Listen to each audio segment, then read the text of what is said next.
სპორტი ქუჩის ფეხბურთის საბავშვო ტურნირი დასრულდა. გამარჯვებული თბილისის 207 საჯარო სკოლა გახდა. ფინალურ ტურში მე-60 და 207 სკოლის გუნდები შეხვდნენ ერთმანეთს.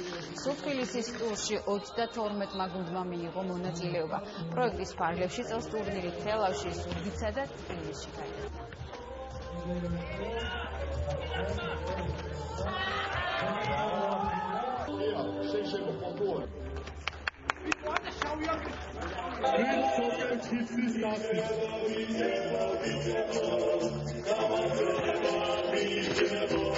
Დარწმუნებული ვარ, იმ ინტერესიდან გამომდინარე, რა ინტერესით გამოვლენს ახალგაზრდებმა, მასშტაბები გაიზრდება, რეგიონებში ვაფერებთ უფრო ფართოდ ეს ტურნირი წარმოდგენილი, ფეხბურთის პოპულარიზაციას, ჩანსახი ცხოვრების პოპულარიზაციას შეუწყობს და ფეხბურთის ფედერაციიდან აქვს შესაბამისი დაპირება, რომ ესეთი ტურნირი ყოველთვის ახალისებენ. ძალიან საინტერესო კაია და ჩემი მხრიდან, ანუ ჩვენი ფეხბურთის ფედერაციის მხრიდანაც მომავალშიც დიდი სურვილი გვექნება თუ მივიღებთ მონაწილეობას და მივიღებთ აუცილებლად, ასევე მინდა სპორტის და ახალგაზრდობის სამინისტროს გადაუხადო მადლობა.